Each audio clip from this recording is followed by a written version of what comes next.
Good morning, or good afternoon, or good evening, or whatever time you'll be watching this if you're not here for the live portion of this service, but I'd like to say welcome.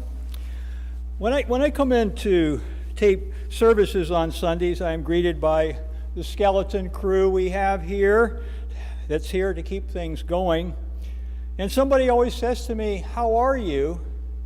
And at that moment, it changes for me. Because before somebody asks me how I'm doing, I'm okay, I guess, but I didn't think about it. But then when they ask me how I'm doing, I feel an uptick of life energy. Just being acknowledged, just being aware of the presence of other wonderful people in my life. You know, it's been over a year, since we've been able to offer face-to-face greetings, but we're going to be able to do this, I think, in the not-too-distant future, and we'll have an announcement to make about that pretty soon. So if you're like me, I've been feeling down a little bit sometimes from my lack of contact with other people. Just know that help is on the way. The help we give by welcoming and embracing one another. We can do that for one another, and I hope and I think we'll be doing that pretty soon. But for now, we send you our virtual handshakes and hugs and welcome one another to our worship service. And we hope that you will be enriched by what we offer today. Our opening hymn today is "We Are Not Our Own." It's number 317 in the gray hymnal.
For over a year now, those who lead Sunday services have spoken to empty chairs in our sanctuary.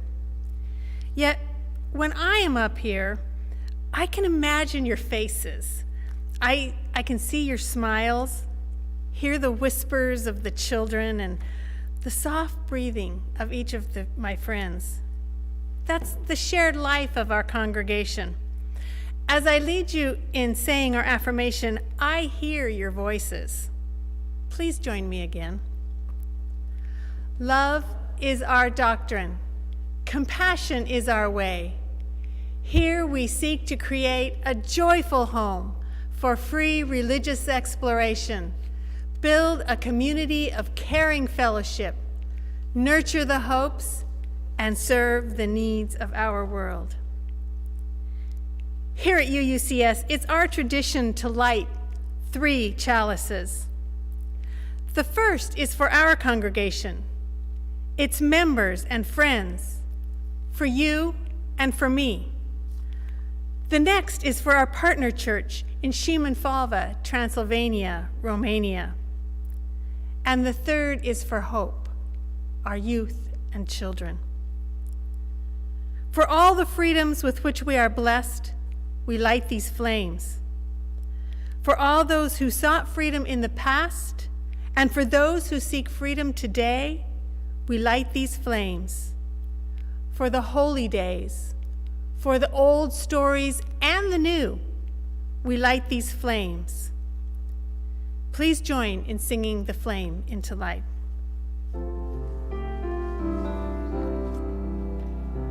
Rise up, O flame, by thy light glowing, show to us beauty, vision, and joy.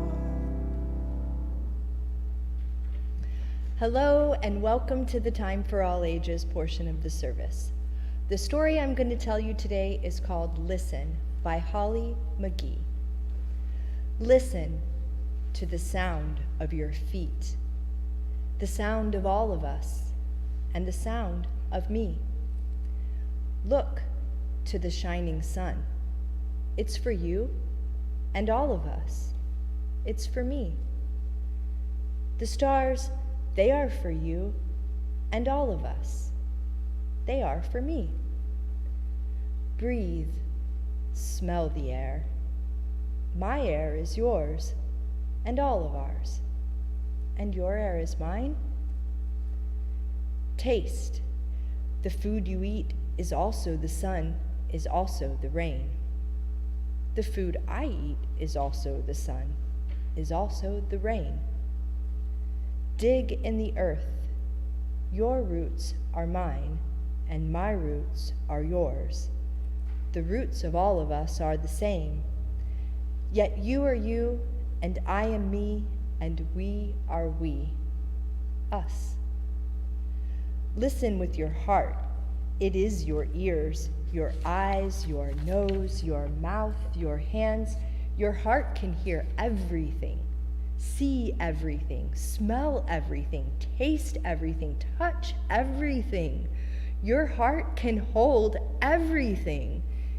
You're including the world, its darkness and its light, including your story, including my story, including the story of all of us.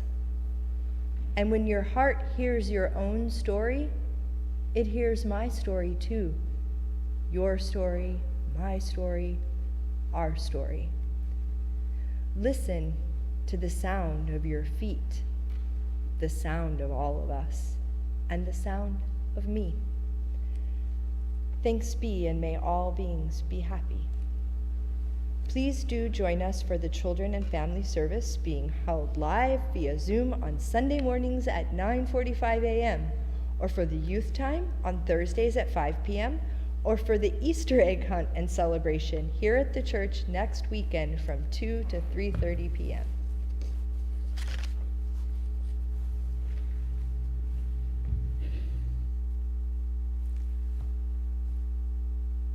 Thank you, Lily, for that beautiful story. take a moment now, sitting in your homes, to take a deep breath, look around you, look out the window at this beautiful world, settle into where you are, being aware of life in this moment. In many ways, it's a hard time for many in our country. Waves of sorrow pass from communities in Atlanta and Boulder. These waves of sorrow pass out across the rest of the nation as we grieve the senseless loss of life due to assault weapons, guns. And we are shocked, yet not, to hear of a mother of 6 gunned down in a road rage incident. We hear of thousands of children desperate, alone at our border, seeking a new life, not knowing where they are going or when or how. May these great sorrows remind us to walk the path of compassion in our daily lives. May it remind us to do all we can to bring more light and love into our world. We need not look afar to find those in need of our compassion. Even the smallest acts and gestures of kindness are important. Your compassion is needed. Compassion is our way. And gratitude. It is the birth of spring. New life abounds in bloom and bud. What a glorious thing. New life, new hope, new joy. John Chinberg shares, I am over the moon happy to announce that my son Brandon and his wife Brianna brought their son Brian Travis Chinberg into the world last week. And mother and baby are doing very well. May our awareness of the gifts of new life, the gift of life itself, lift our hearts in gratitude. Gratitude is our way. Amen.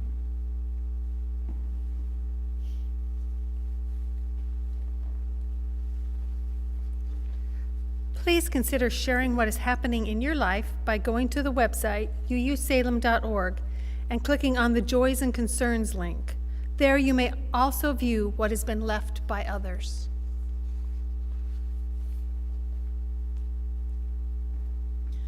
Our pastoral hymn today is Lean on Me. It's number 1021 in the Teal hymnal.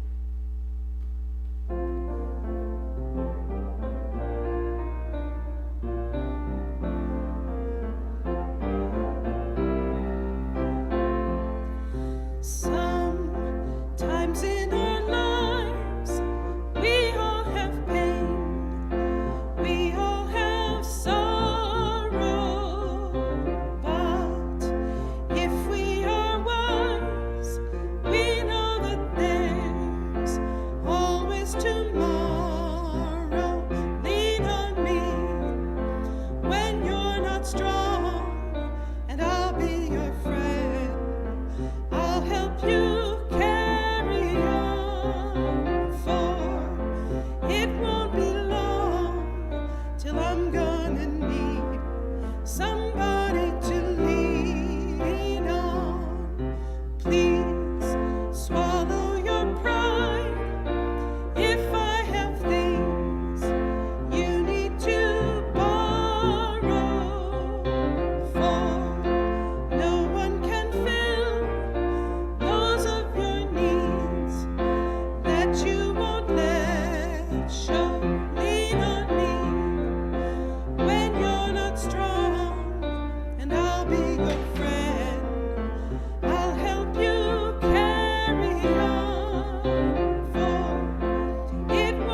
Pack nothing.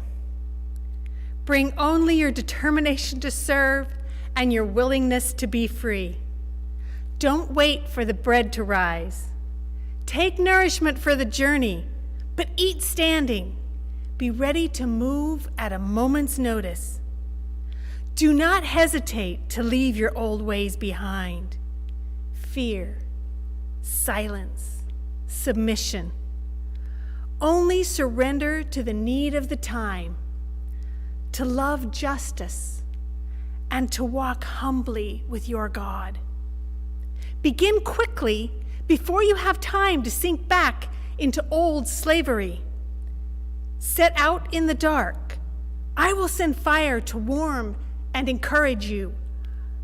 I will be with you in the fire, and I will be with you in the cloud. I will give you dreams in the desert to guide you safely home to that place that you have not yet seen. I am sending you into the wilderness to make a new way and to learn my ways more deeply. Some of you will be so changed by weathers and wanderings that even your closest friends will have to learn your features as though for the first time. Some of you will not change at all. Some will be abandoned by your dearest loves and misunderstood by those who have known you since birth and feel abandoned by you. Some will find new friendship in unlikely faces and old friends as faithful and true as the pillars of God's flame. Sing songs as you go and hold close together. You may at times grow confused and lose your way. Touch each other and keep telling the stories. Make maps as you go, remembering the way back from before you were born. So you will be only the first of many waves of deliverance on these desert seas. It is the first of many beginnings, your Paschaltide. Remain true to the mystery. Pass on the whole story. Do not go back. I am with you now, and I am waiting for you.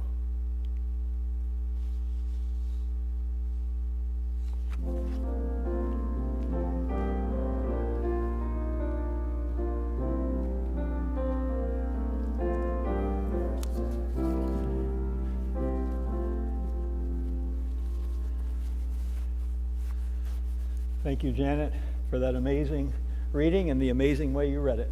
Appreciate that. When I was a young man, the country was exploding with all sorts of new religious movements, seeking converts, and there were a number of times when they tried to get their hooks into me. Scientologists, Moonies, Jesus freaks, Hare Krishna devotees, and other cult-like groups. They were out there in force, and it often took some forcefulness to let them know that you were not interested in hearing their spiel. I especially remember one particularly unpleasant encounter with some official from the Scientologists, and she warned me that if I did not sign up for their program, their Scientologist program, that I would be, she told me this with great sincerity and conviction, I would be in a mental institution within months. She told me that 50 years ago. I'm still making my way there, I guess. Fortunately, I saw through their unscrupulous and manipulative techniques, and I have never since passed up an opportunity to warn others about this cult-like organization, the Scientologists. Overall, cult-like movements pose a perennial threat because they are adept at offering something that people yearn for, a sense of belonging and purpose. And yet, when they get this, they realize, people who join cults, they don't know they're joining a cult, but it involves a dreadful trade-off. Cult-like movements rob people of their spiritual and their psychological and their intellectual freedom, and sometimes even their physical freedom, and often their financial resources. Simply put, they are a form of spiritual bondage. Well, I thought I was good. I had dodged the cults. I didn't fall prey to their snares. I wouldn't have to be deprogrammed. I felt safe from the cults because I had connected with the Zen Buddhists, who taught that in the final analysis, you are a light unto yourself, and you should not rely on outside authority, but your own insight for spiritual direction in your life. That's what they said at the Zen Center in San Francisco. But the truth of the matter was that the American Zen master there was regarded as close to infallible. He was enlightened, after all, and so he held great power in the organization. I remember one roommate of mine challenging this master at a gathering by saying that money being spent on a private retreat center for him, the master, could be better spent on serving the surrounding community. And my roommate's lonely voice of dissent was met with silence and hostile stares. How dare he challenge the master like this? Some years after leaving the Zen Center, I was surprised, yet not, to hear that the master had been forced to resign because of his abuses of power and sexual transgressions. Sad story. Then a few years later, I meditated for a short time with a group in Atlanta that followed an Indian guru who was widely revered around the world. And a similar disturbing story played out on a larger scale. Too much power was given to these and many other spiritual leaders, and it was grossly abused. Well, this finally got my attention. None of us in these groups had thought of ourselves as belonging to any kind of a cult, far from it. Yet maybe not so far after all.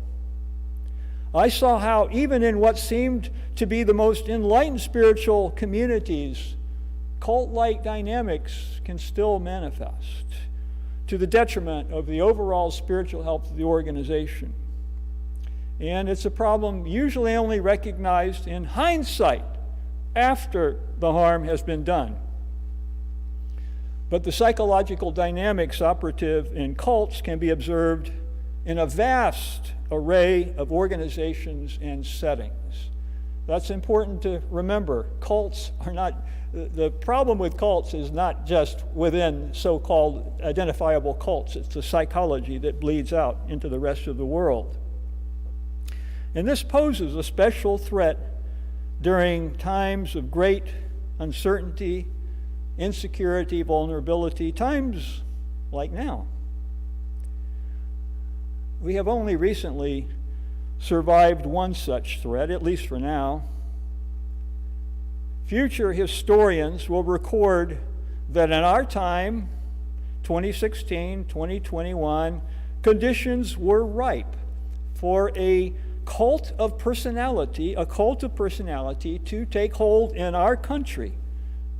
A narcissistic huckster successfully peddled lies to his followers, offering them false certitude, a sense of belonging to a great cause, making America great again. And they had a common enemy to hate, the deep state, and anyone else who opposed them. But we saw the shocking consequences of this on January the 6th, when his cult followers, I'll call them that, cult followers, stormed our nation's capital. And even though he lost the last election and this insurrection was quelled, he has not lost many of his followers who continue to believe his lies about having won the election. Democracies, they're vulnerable. And they can fall prey to populist demagogues because during times of change and turmoil, people are vulnerable to the appeal of those who project power, offer a sense of certitude, a sense of righteousness, and express grievance against a common foe. Many people remain in the last president's thrall, and they are mistrustful, alienated, very angry, and dangerous. We don't know what's coming next, but we do know now that there is a significant political cult in our country and other armed fringe groups who embrace various conspiracy theories, and this bodes ill for our country. Many years ago, I think it was over 20 years ago, when we were in the old building, in a more innocent time, I delivered a sermon entitled, "Is Unitarian Universalism a Cult?" And this was before the distorting influences of social media had warped so many minds, before countless people had gotten stuck by one conspiracy theory or another like flies on flypaper. This was before the leadership of our own religious association began consolidating power and stifling dissent. The point of that sermon was to offer people a clear idea about what constituted a cult, how they psychologically damage people, and how we Unitarian Universalists are the furthest thing imaginable from a cult as could be imagined. That was my sermon back then in the 1990s. I was naive on all fronts. The problem is greater than I imagined at that time. As any good student of history will attest, the dangerous pull of cult-like collectivist mass movements is all too real, and it helps explain the surge in populist movements around the world during this time when democracy is backpedaling. There are too many power-hungry leaders who know how to appeal to people's need for certitude and security, and most disturbingly, how to gain followers by scapegoating, by projecting evil onto others. Such populism mimics democracy, but it lacks what any healthy democracy must have. Any healthy democracy must have independent-minded people who can tune in to their inner voice of conscience and discernment, people who will not fall prey to those who appeal to our worst instincts, but will instead heed the higher promptings of their consciences. If such a person sounds like an ideal description of a Unitarian Universalist, then you get the point of my sermon that I delivered back then. In theory, at least, in the world of religion, we are the furthest thing from a cult. It's worth noting here that there's a dire need for there to be places that nurture the qualities needed to resist the pull of the dangerous riptides of cult mob psychology, the pressure to conform, to remain silent in the face of injustice and incompetence and ignorance, and above all, the pressure to dehumanize and demonize those who are deemed the other. Those forces are out there in our world. If there's any single word sewn into the fabric of our tradition, of our Unitarian Universalist tradition's history, that word is freedom. Freedom. Ever since the Hebrews set out to escape from bondage to Pharaoh in Egypt 3,000 years ago, all life-affirming religion has served to advance the cause of freedom from the bondage of body and mind and spirit. Too often, religion has served to empower and enrich the few and disempower and control the many. Too often, religious leaders have said, "Don't say that, don't even think it, we know what's best for you." Ralph Waldo Emerson, who began his career as a Unitarian minister, he once quipped that when two people think alike, one of them isn't thinking. The danger with cult psychology, mob psychology, is that only one person or one group of people gets to do the thinking. And it's always bad thinking, like the thinking of the last occupant of the White House, which was solely geared towards holding on to power, no matter what the cost to our democracy.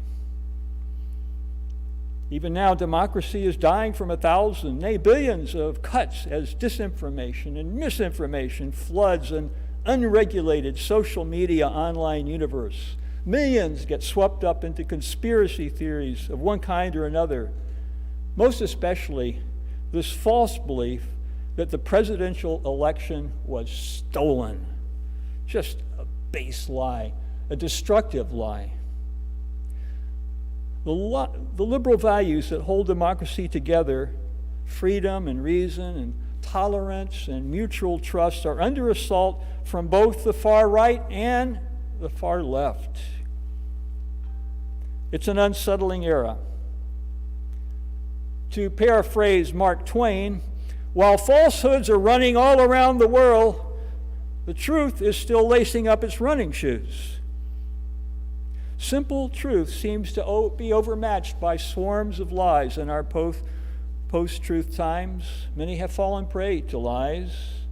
Many people's minds are captured by false fears and false, dangerous solutions. And this is a bad omen. But there are good omens appearing on the horizon too. New vaccines, calm, competent national leadership, greater awareness of the challenges we face, and greater resolve to do so. Then there is always our greatest overlooked asset, our greatest overlooked asset. What do you imagine our greatest overlooked asset might be? Our greatest overlooked asset is the inherent goodness of human nature, the inherent goodness of the human heart.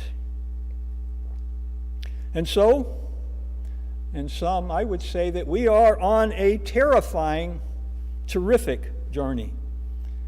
It's terrifying because there really could be some tragic, divisive developments ahead. It's a time when masses of people will believe falsehoods and follow false leaders down false and destructive paths in which freedoms are lost. And it's a terrific time because during times of crisis, and we are in a time of political and social crisis, no doubt about it, there are also new choices and fresh opportunities for us to turn away from the pre-pandemic ways that have polarized and paralyzed us. There are opportunities to finally strengthen the social safety net and address the challenge of climate change and pursue social and economic justice. There are opportunities for us to promote and affirm liberal values. This is the path towards greater freedom. And I wonder which direction we'll be going. We don't know. Over the years, I've talked with a number of you who have relatives and friends and coworkers ensnared by conspiracy theories, fundamentalist beliefs, cult-like beliefs, and you love them. Let's remember that we love everyone, and that's an important part of what we teach in this congregation. But a lot of our friends are ensnared by conspiracy theories and these beliefs, cult-like fundamentalist beliefs, and we wonder, what can we do? What can we do?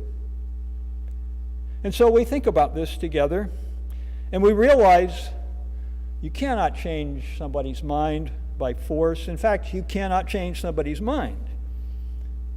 But you can listen.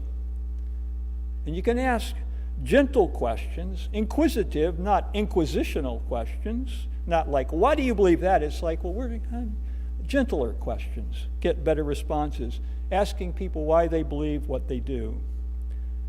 Simply listen, ask good questions. When people seek to answer such questions, this creates new opportunities for them to explore, to think for themselves. By asking the questions, you're simply allowing them to begin thinking for themselves. This is what the black blues musician Daryl Davis, I've mentioned him a couple of times in my sermons before, a remarkable man. The black blues musician Daryl Davis, he has talked to members of the Ku Klux Klan during the past 30 years. And he notes that when two enemies are talking, they're not fighting. When two enemies are talking, they're not fighting.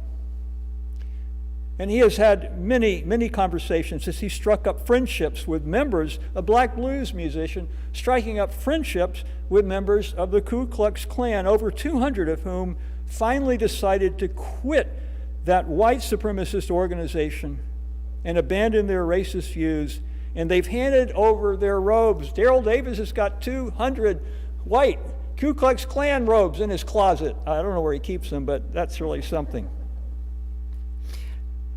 They've handed his robes over. He didn't tell them to. He didn't try to change their minds. Regarding all of this, he says about these 200 plus, he said, I didn't convert anybody. They saw the light and converted themselves. That's the way it always has to work.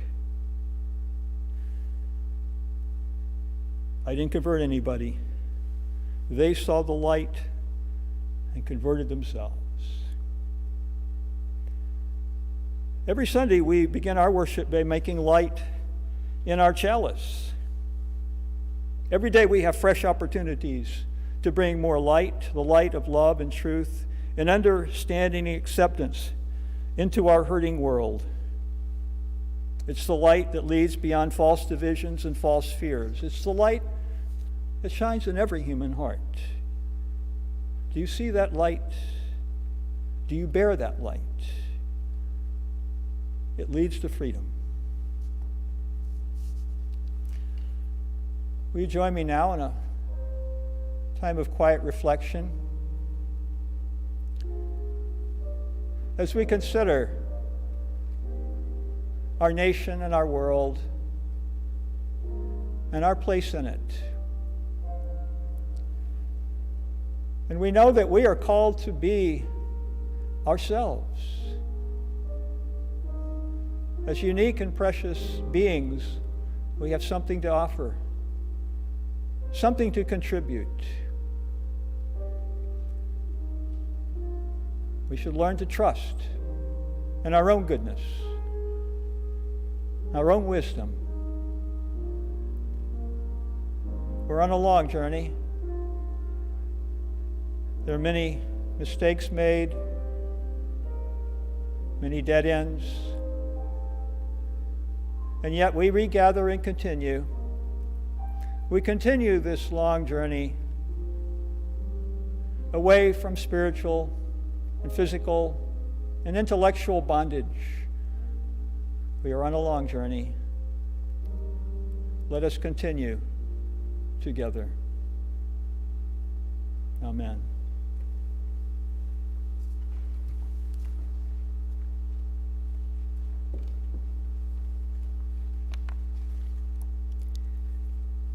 Spring has arrived.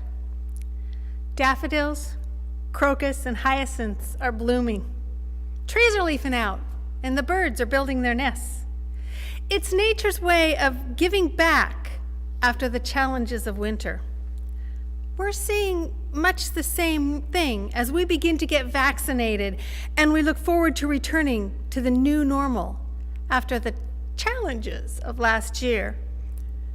This is the time we need to give back in support of this, our spiritual home. This month, we're sharing the plate with LUS, Latinos Unidos Siempre, who work to empower youth through leadership development and grassroots organizing. Your support makes a difference and is much appreciated. You can make your donations by sending it to UUCS or by clicking on the donation button on the website at uusalem.org.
Each week, we light our social justice lantern to remind us of the need to spread light and warmth out into the world.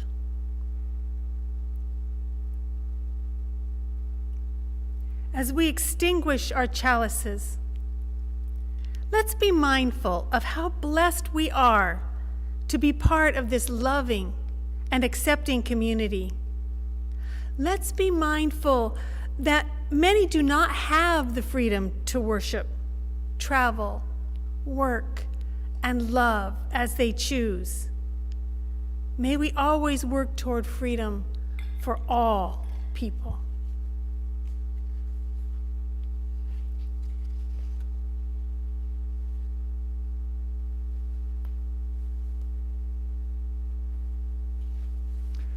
That social justice candle doesn't want to get lit today. Let's just stick with it. We're going to show some perseverance here and make sure that we get the light out into the world, one way or another. Please notice that after the service today, we have, as usual, during our virtual worship services, we have a Zoom fellowship gathering. So please do join for that, and you can see how to register for that at the UUCS.org calendar. So please do join us from that. You can still complete your estimate of giving form. I do have some good news about our pledge drive. We have received pledges of over $306,000, and that's really good. People have increased their pledges, and we're doing really good. We're so grateful and really happy. We weren't certain how things were going to go during this year when we weren't meeting as a community, but the support shown during our pledge drive has just been so heartening, and we're so grateful. If you haven't had an opportunity to make your pledge, you can still do so, but I am happy to say that it's going very well. So if you also notice on our website, there are new ways to connect. There's circle, cocktails, and conversation. That's groups of 5 with a facilitator. It's a 1-hour meeting, a list of suggested topics, the topics selected at the meeting, just a good chance to connect with other people. So please check out that if you're just looking for more opportunities to have good conversations with people. And that'll be in April 16th, 17th, 18th. So I hope you'll look forward to that too. Please also notice we're having, and I'm going to be here to help with the Easter egg hunt next Sunday. It's an outdoor, it'll be one of the few things we've been able to do where we could gather in person here for quite some time. So I hope you'll bring your children and just come on by, and we're just going to have a good old time for an Easter egg hunt on April the 4th on Easter from 2 to 3:30 p.m. Also, please notice, we hope that every single member of the congregation will seriously consider signing up for the class that we are offering, Diversity Without Division. It's co-sponsored by the Unitarian Universalists in Spokane, and we're also inviting other UUs from around the country to join us for this, so and people from outside the congregation to join us. So it should be quite an interesting program, a 7-week program. Hope you'll consider signing up for that too. I think that's enough announcements for one Sunday, so thank you for putting up with that. Our closing hymn today is Guide My Feet. It's number 348 in the gray hymnal.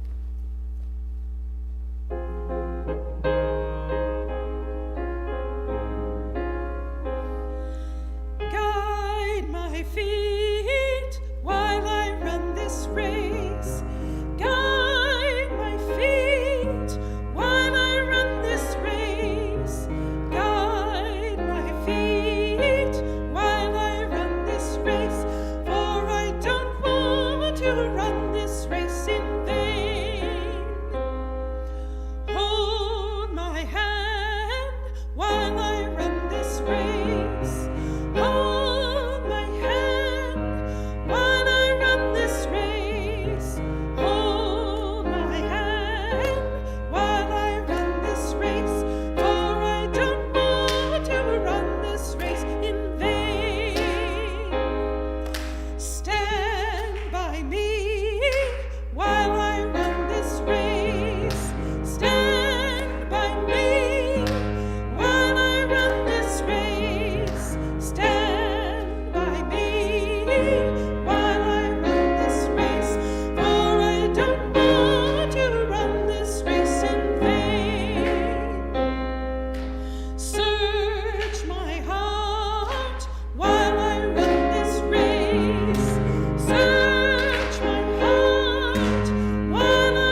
Please join hands with those near you and your heart and spirit with our community as we say our closing words together.